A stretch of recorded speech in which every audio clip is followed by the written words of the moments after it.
Welcome back to the Smart Start Now podcast. I'm your host, Richard Snell, and I'm glad to be here for another amazing interview with a disruptor. His name is Madhav Surapeni. Madhav is the Chief Revenue Officer of Orchatect. Orchatect has created one of the most groundbreaking tech stacks for the franchising industry, but as business as a whole, to allow you to manage your business, to run it efficiently, to look at the key performance indicators where you can scale and grow. Outside of that, Madhav is a friend. He's also a cultural ambassador of Asian Americans and what it is to be an entrepreneur within this space and grow a business. So we are proud to have Madhav as a guest of the Smart Start Now podcast and him sharing his story. So Madhav, thank you for taking your time out to share your treasures and gifts with us. I want you to tell our audience a little bit more about you, who you are, how you came to be the Chief Revenue Officer for about your business.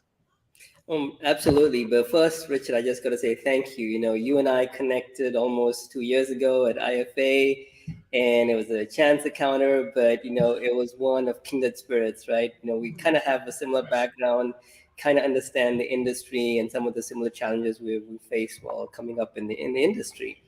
My background, it's mostly from the technology side. So I did my master's in engineering a couple of years ago and spent several years in telecommunications, so with Oracle and with Ericsson. And at some point decided, okay, I needed to advance a little more in my education, went back and got my double MBA from Oracle. And then, I'm sorry, yeah, we need to cut that out. So I got my double MBA from Cornell, and after that ended up going into the SaaS world and talking about telecommunications and combining that with the business management side of software as a service. So in the SaaS world, exposed me to a lot of the different platforms that companies are using, especially in the enterprise space. One of the things that came out of that realization, and after this almost 20 years of working in enterprise, is realizing that some of the same challenges we were solving in the enterprise space also exist in the mid-market space. And after Oracle, I started my own consulting company for a little bit. And then I joined forces with one of the founders of Orchatect, Monty Miller. And Monty and his team had come up with a unique platform that basically addressed some of the same challenges that I was seeing in the mid-market space. Fundamentally, what we end up seeing is every industry has this numerous applications and systems that they have to use to run a business. The challenge always has been is how do you connect these different systems together onto a single pane of glass and to have communication across them so now that a business is understanding what's happening from A to Z all the way end to end. And how does data and information flow seamlessly so now that the business owner can actually look at what's happening, get the business insights that they need to know to take proactive steps to impact profitability. So that's a little my journey from going from technology to business consulting into the whole world of franchising. And that's beautiful because I love the way that you took your skill sets, your background, and you found a issue that was taking place within the industry and learned how to apply that solution from a large scale to a mid scale for businesses. And for my audience out there, it's important as an entrepreneur to understand many times you start with the problem first and you unravel and you find that solution. And in the midst of finding that solution is how you make that difference. So with your currently scaling within the industry and developing, I know you've been humble and modest, but you've grown an amazing pipeline of clients that are working with Orchatect and utilizing his services. How do you see the impact of these new technologies, artificial intelligence? What are some of the pros, the cons, the benefits of utilizing technology within your brand? And, what's the pros, cons, what's the benefits, and what does the future look like? No, that's a great question. I've spent the last almost 20, 25 years purely in the technology space. So we've always been used to seeing the latest in tech. Where AI comes in, especially in the franchising space, it's very interesting because it's still a young baby, right? We're still at the infancy of AI. And to really understand its impact or how you can use it, you have to also know where is a brand in its life cycle, right? So if you typically look at a brand, you're talking about business development for the franchisee, or you're talking about managing the multiple locations they have, or you're talking about on the operation side. So where does AI fit in this, and when can you use it? Right now, what we're typically seeing is AI is usually safe to use in anything like documentation, training programs, creating SOPs, kind of putting anything where you have to respond either to, let's say, a marketing review, or you have a question from one of your franchisees. Could you automate some of those responses back and forth? This seems to be a little safe area where we can now use AI. I've also seen people talking about using AI in operations and analytics. Now, even there, I think I'd be a little careful. You can use AI in the operation sales process, maybe as part of a UI on your phone app to respond to customers. But before you jump in, use AI to do predictive analytics and KPIs, we still need to test the AI capability and the accuracy of AI, because the big part of artificial intelligence that people seem to forget is that AI gets more refined the more data it has, right? Hmm. And so when you talk about numbers and analytics and financials, you need a big data set for the AI to have enough to analyze and understand what's happening so it can now predict. So it really depends on several things. One, where is the brand in its life cycle? Does it have enough so that the AI can learn from the data that it has?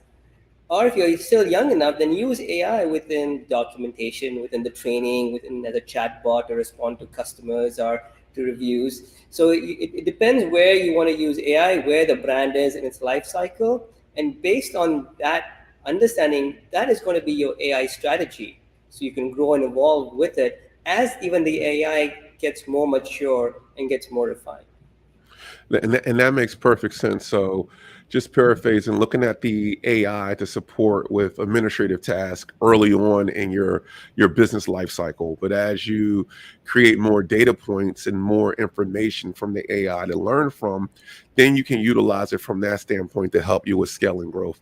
I think that's important because many times now you're seeing such an increase in the chat bots or copy AI, and people are utilizing this for administrative tasks or creators to break through or help them push through a project or social media posts or automation.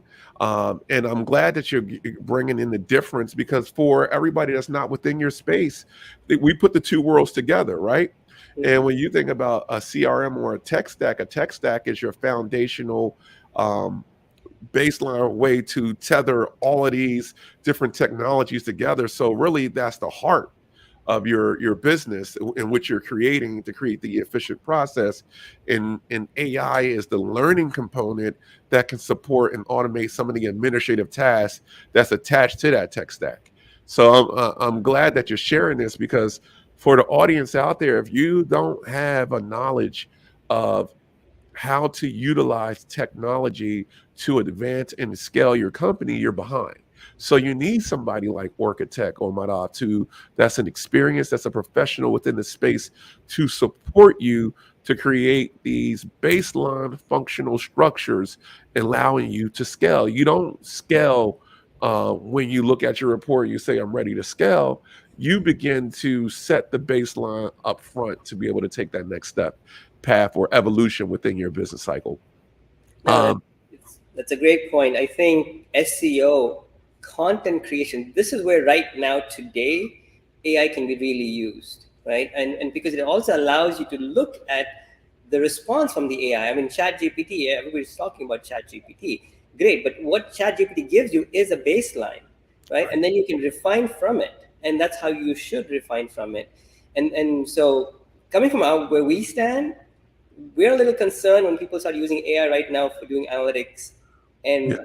data numbers, because it's still there's a lot more before you can truly trust the output from what the AI is going to give you. And Again, the refine of value of what's coming from AI will only happen once you have a huge data set, so the AI can learn from the data that it's seeing to give you the best result. Agree, agree, and I think that is spot on. Your analysis and when you utilize this information and when it is time. Now let me ask you this question, because a lot of my show we deal with the next generation of minority entrepreneurs, or the minority entrepreneurs within the franchising space, or else, or just in traditional business. As a minority entrepreneur building and cultivating, what have been some of the strategies you've utilized to succeed, and how have you seen diversity play within your industry? No, that's a great question. I think for any company, um, for a young brand that's entering as an emerging brand, or even a mid-sized brand that has a few locations, what is nice in the industry is that they don't have to recreate the wheel from scratch, right? What we call typically best practices.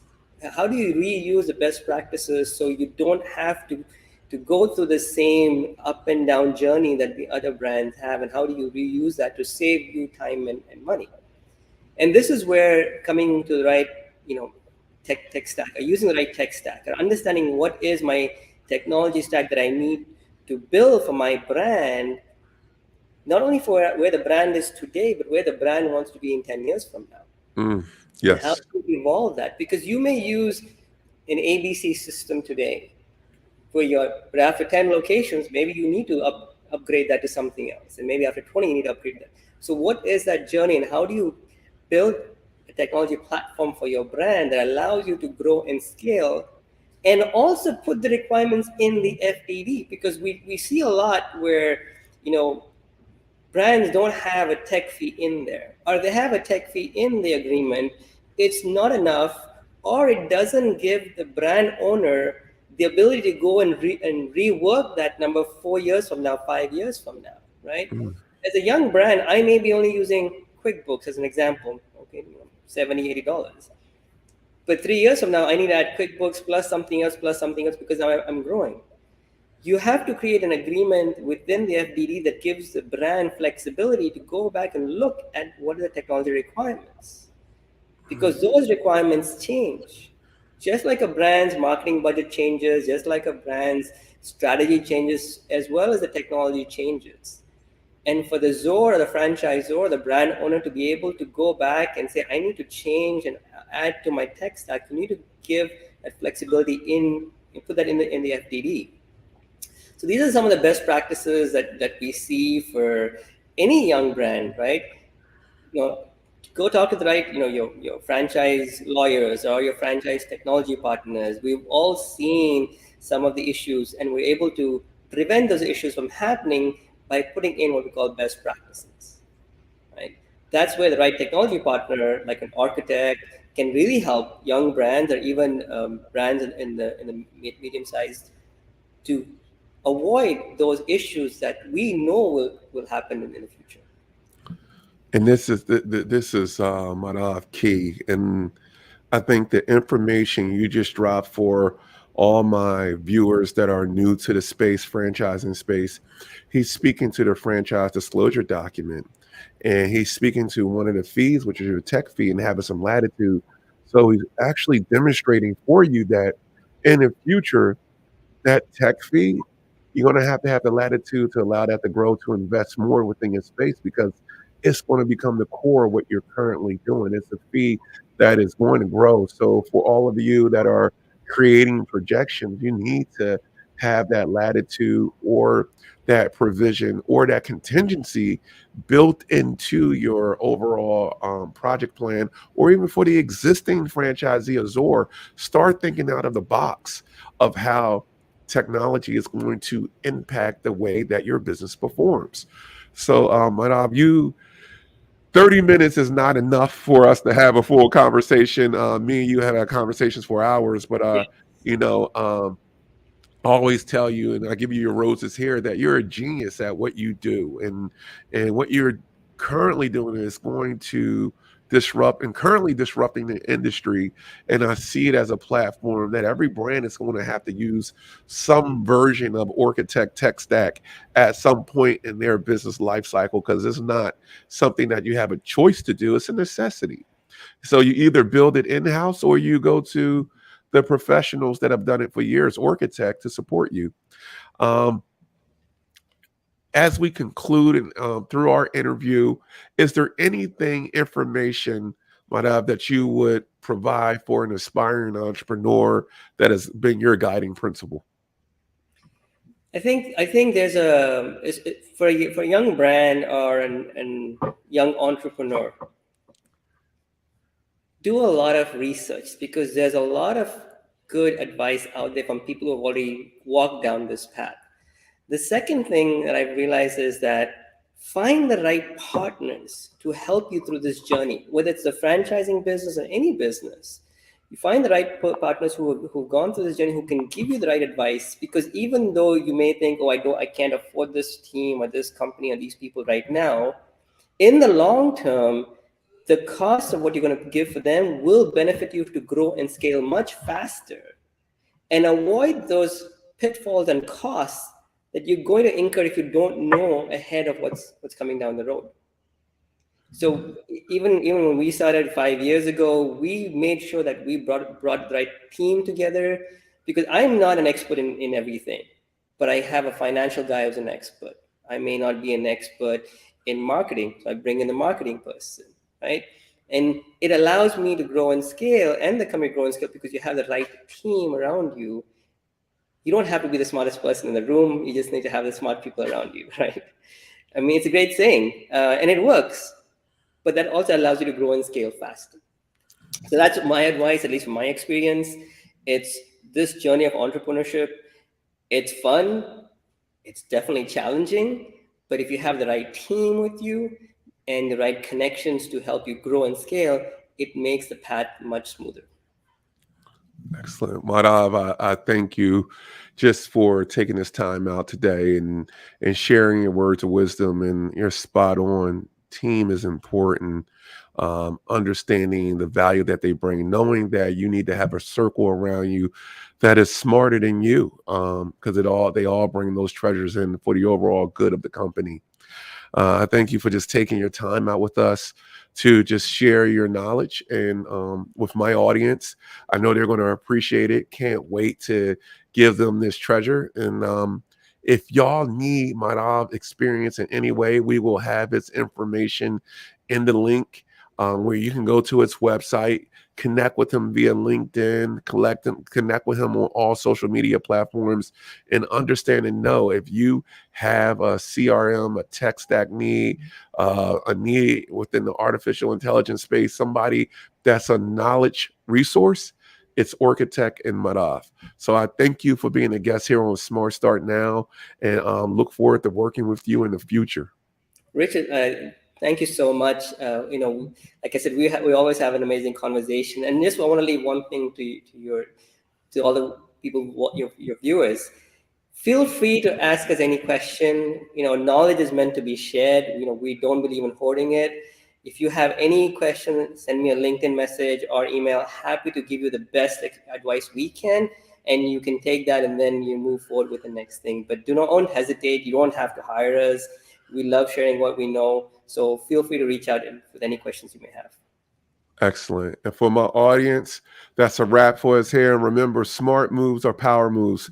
Thank you for being a part of my village. Madhav, thank you for being a friend and a part of my village.